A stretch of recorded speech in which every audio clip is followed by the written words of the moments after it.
નમસ્કાર, મારું નામ પાર્થ ગોરસિયા. આજના યુવાનોની જીવનશૈલી વિશે કેટલીક ચર્ચાઓ કરવા આપની સમક્ષ ઉપસ્થિત થયો છું. મહાપુરુષો પોતાના જીવન દ્વારા સમાજને યોગ્ય દિશામાં વાળે છે અને સમાજ તેના આદર્શરૂપ સ્વીકારી તેનું અનુકરણ કરે છે. પરંતુ જ્યારે સમાજ ખૂબ પ્રસિદ્ધિ પામેલા પણ હલકું જીવન જીવનારા લોકોનું અનુકરણ કરવાનું શરૂ કરે છે ત્યારે તે સમાજના પતનને રોકવું અશક્ય થઈ જાય છે. આજે આખા વિશ્વને પોતાના પ્રભાવમાં લાવનારું મશીન મોબાઈલ છે અને આ મોબાઈલના કેમેરા સામે લગભગ એક્ટર બની ગયા છે. આખી નવી પેઢી પોતાના જીવન માટેના આદર્શો અહીંથી જ ખોજી રહી છે. કેમેરા સામે ઘણા લોકોએ હલકામાં હલકી હરકતો કરી ખૂબ પ્રસિદ્ધિ મેળવી છે અને આજનો યુવા વર્ગ તેને પોતાના આદર્શરૂપ સ્વીકારી તેનું અનુકરણ પણ કરવા લાગ્યો છે. જેના કારણે ફિલ્મો, સિરિયલો અને આવા બીજા માધ્યમો દ્વારા જે કાંઈ પ્રદર્શિત થઈ રહ્યું છે તેને જીવન જીવવા માટેના સેમ્પલ તરીકે અપનાવી લીધું છે. પરિણામે આપણો યુવા વર્ગ પતન અને પ્રગતિ વચ્ચે ફર્ક કરવાની શક્તિ ખોઈ બેઠો છે. દારૂ પીને રસ્તા ઉપર ડોલવું, નગ્ન નાચવું, સ્ત્રીઓ સાથે અનૈતિક સંબંધો રાખવા વગેરે વગેરેને પ્રગતિ માની બેઠો છે. આ માન્યતા સાથે સમાજનું પતન નિશ્ચિત છે. દેશનું ભવિષ્ય પણ અંધકારમય છે. કોલેજનો ગુજરાતી અર્થ મહાવિદ્યાલય લખવામાં આવે છે, પરંતુ કોલેજ કેમ્પસનું વાતાવરણ જોજો. વિદ્યા પ્રાપ્તિ કરતાં પુરુષ સ્ત્રી પસંદગી મેળાનું વધારે લાગશે અને હવે તો તેના માતા પિતા સહિત આખા સમાજે તેની ચિંતા કરવી છોડી દીધી છે. કારણ બધાએ વગર વિચારે એ સ્વીકારી લીધું છે કે સમય બદલાઈ ગયો છે. આ સમય બદલાઈ ગયો છે એ વાક્ય બધી જ નબળાઈઓને જીવનમાં સ્વીકારવાનું રામબાણ કારણ આપવામાં આવે છે. સમયનો ચહેરો ભલે બદલાયો, સત્ય થોડું બદલાય છે. સૂર્ય પૂર્વમાં ઉગે અને પશ્ચિમમાં આથમે એ વાત સત્ય છે, હતી અને ભવિષ્યમાં પણ રહેશે. તેવી જ રીતે હલકા વિચારો, હલકા જીવનોનું અનુકરણ થકી આપણી પેઢીઓનું પતન થતું હતું, આજે પણ થાય છે અને ભવિષ્યમાં પણ થશે. ભૌતિક ચળકાટ, બાહ્ય આડંબર અને આધુનિક સુવિધાના આકર્ષણમાં બંધાયેલી વ્યક્તિ કરણીય અને અકરણીય વચ્ચેની ભેદરેખા મિટાવી દે છે. પંડિત મદન મોહન માલવિયાનું એક વાક્ય છે, યુવાનોને એ શિક્ષા મળવી ખૂબ જરૂરી છે કે તે પોતાની સમક્ષ સર્વોત્તમ આદર્શ રાખે. જો ફક્ત કેમેરા સામે કપડાં ઉતારવા માત્રથી ફોલોઅર્સનું પૂર આવી જતું હોય, તે દેશના યુવાનોનું માઇન્ડ મનોચિકિત્સકો માટે રિસર્ચનું કેન્દ્ર બની શકે તેમ છે. જો ફક્ત ઇન્સ્ટાગ્રામ કે સ્નેપની રીલ્સોમાં અને ફેસબુકની પોસ્ટોમાં વાહિયાત હરકતો કરીને લાયકો મેળવવાને તમારી જીવન ગણતા હો, સોનેરી યુવાનીને તમે ઉકરડામાં વેડફી રહ્યા છો. ટેકનોલોજીના વિકાસે આપણી પેઢીઓમાં પણ કોઈને પ્રાપ્ત ન થયું એવું સુખ આપને યુવાનીમાં જ પ્રાપ્ત થયું છે. તો શું યુવાની દારૂ, સિગરેટ, ડ્રગ્સ જેવા નશા કરવામાં, યુવતીઓ સાથે વ્યભિચારમાં, યુવતીઓએ ફેશનમાં અને કેમેરા સામે વાહિયાત હરકતો કરવામાં જ વેડફી નાખવાની? સાહસ અને પરાક્રમ યુવાનીના શ્રેષ્ઠ ગુણો છે. જો સારા કામમાં વપરાય ને તો સ્વતંત્રતા દેશ અને સમાજનો વિકાસ કરે છે, જ્યારે સ્વચ્છંદતા વિનાશ.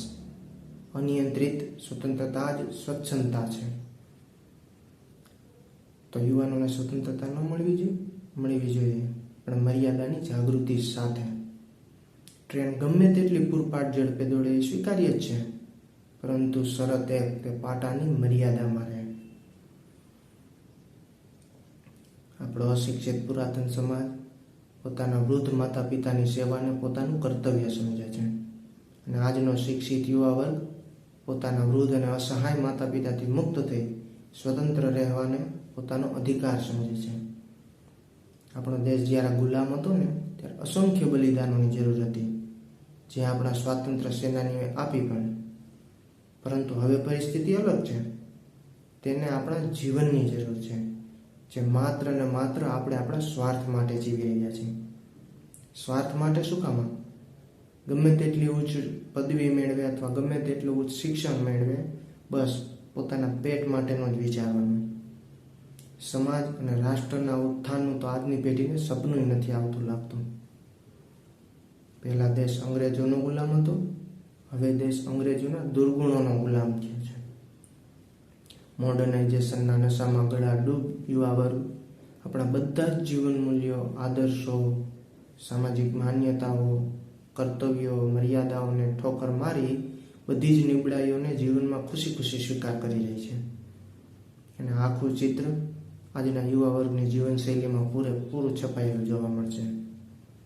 આજનું કોલેજ જીવન વિદ્યા પ્રાપ્તિ કરતાં વધારે જલસા કરવા માટે બની ગયું છે. દેશની કથળેલી હાલત જોઈ, સરહદ પર મરતા જવાનોના સમાચાર, દેશમાં ખેડૂતોની આત્મહત્યાનો કારમો મંજર, ગરીબી, ભૂખમરી જેવા દિલ દહેલાવી નાખનારા ઘટનાઓથી આજના યુવાનોનું હૃદય નથી ધડકતું. સ્વામી દયાનંદ સરસ્વતી અને સ્વામી વિવેકાનંદ જેવા મહાપુરુષોના બ્રહ્મચર્ય વ્રતને ભૂલી આપણે 5 પૈસાના હીરો હિરોઈનના હલકી હરકતોનું અનુકરણ કરતા થઈએ છીએ. ચંદ્રશેખર અને ભગતસિંહના અતૂટ દેશ પ્રેમને ભૂલી આપણે વાસનાને પ્રેમ માની તેમાં અંધ બન્યા છીએ. આજની નારી મહાવીર પુરુષ શિવાજી મહારાજ જેવાની જનની માતા જીજાબાઈના આદર્શને છોડી વિશ્વ સુંદરીની હરીફાઈમાં ભાગ લેવા માટે તલપાપડ થઈ રહી છે. આવા વાતોને કેવી રીતને ઉજ્જવળ ભારતનું ભવિષ્ય કહી શકાય? પહેલા સ્ત્રીઓ લાજ કે ઘૂમટો તાણતી પરપુરુષથી પોતાનું શિયળ બચાવવા માટે, આજની યુવતીઓ બુરખા બાંધી હોટલોની રૂમો સુધી જાય છે યુવકો સાથે પોતાની ઇજ્જત વેચાવવા માટે. બજારમાં સાવરણી લેવા નીકળાય કચરો નહીં. થોડુંક ઊંડું વિચારશો ને તો સમજાશે કે આપણે ખડ વિકસાવી પાક ઉખેડી રહ્યા છીએ. પથ પર ન હો રથ તો ફિર રથ પર બેઠ કર ક્યાં ફાયદા. હિન્દુસ્તાન સૌથી વધુ નવયુવાનોનો દેશ છે, પરંતુ આ જે પ્રવૃત્તિમાં તે ગળાડૂબ છે તે જોતા દેશની આ સૌથી મોટી ઉપલબ્ધિનો કોઈ ફાયદો નથી.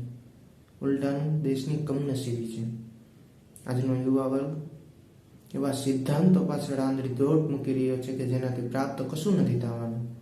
ઉલટાનું સૃજનાત્મક શક્તિ ધરાવતો જીવનનો પડાવ બેદરકારીમાં ગુમાવે છે. અને જે આ બધી હકીકતો જાણે છે તેણે પણ સમય બદલાઈ ગયો છે એવું બાનું આગળ ધરી હથિયાર હેઠા મૂકી દીધા છે.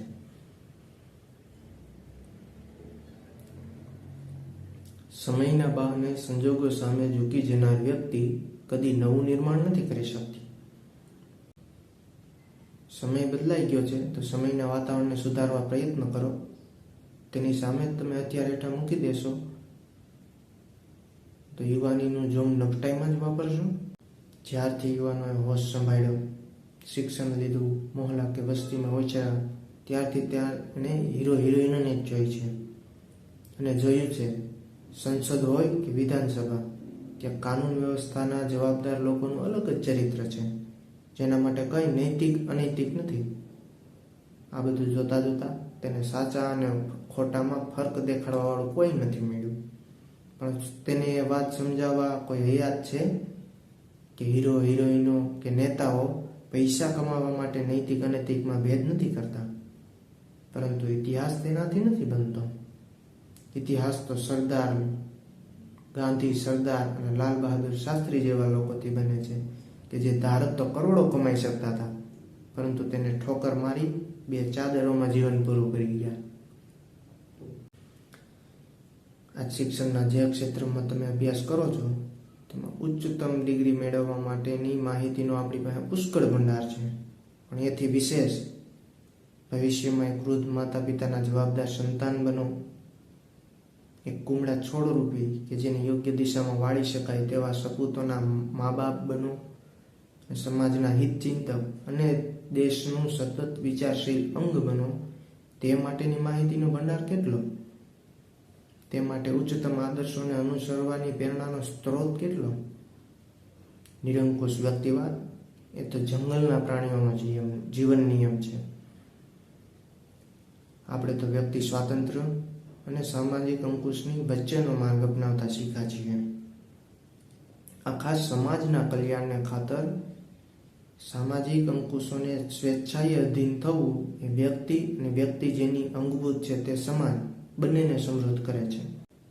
છેલ્લે પોતાની સોનેરી યુવાની દારૂ, સિગરેટ, ડ્રગ્સ, ચરસ, અફીણ, ગાંજા જેવા નશામાં વેડફી નાખતા યુવાનોને